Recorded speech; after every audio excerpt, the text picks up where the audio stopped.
Jour 2, réfléchir.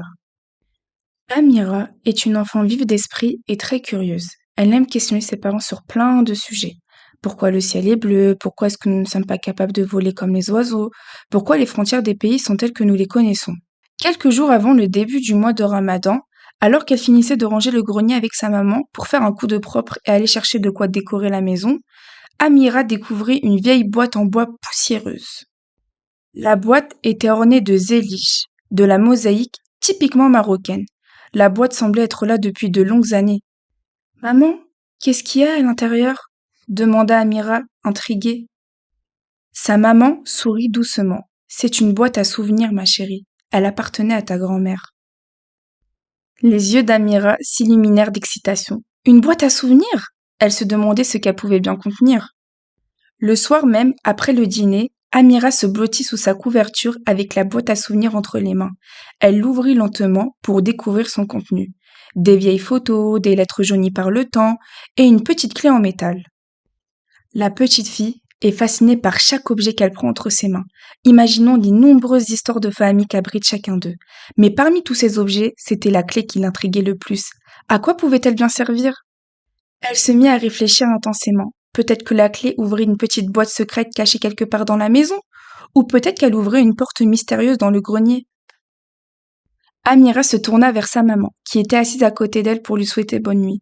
Maman, sais-tu à quoi sert cette clé? Demanda-t-elle avec curiosité. Sa maman posa doucement la main sur son épaule. Oui, je le sais, mais je pense que ta découverte sera encore plus riche si tu parviens à trouver la réponse seule. Si tu réfléchis bien, tu pourras trouver la réponse. Amira hocha la tête déterminée à résoudre le mystère de la clé.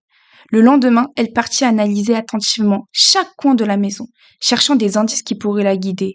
Elle remarque un petit coffre en bois derrière le grenier, presque invisible, derrière une pile de vieux cartons. Son cœur battait à la chamade d'excitation. Est-ce là que la clé devait être utilisée? Elle s'approcha de la porte avec précaution, inséra la clé dans la serrure et tourna lentement. La porte s'ouvrit pour révéler un petit coffre en bois poussiéreux. Amira retint son souffle en ouvrant le coffre pour découvrir un tas de lettres et de dessins. Ces lettres étaient celles que sa grand-mère écrivait à son grand-père au début de leur mariage.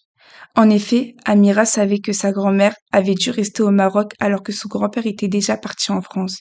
Et à l'époque, il n'existait pas encore les téléphones, donc ils communiquaient par lettres.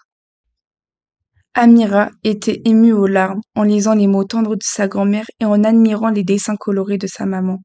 Elle réalisa la richesse et la valeur de ses souvenirs, des souvenirs qui sans doute sont chers à ses grands-parents. De retour dans sa chambre, Amira rangea soigneusement les lettres dans la boîte, afin de pouvoir les montrer à ses grands-parents lors de sa prochaine visite chez eux. Cette boîte, à l'allure modeste, renfermait les trésors les plus précieux de sa famille, les souvenirs et les histoires qui les avaient façonnés. Amira partit voir sa maman avec un sourire radieux. Maman, j'ai trouvé le trésor de la boîte à souvenirs, s'exclama-t-elle avec bonheur. Sa maman la prit dans ses bras avec tendresse. Bravo, ma chérie, tu as utilisé ta réflexion pour résoudre cette énigme.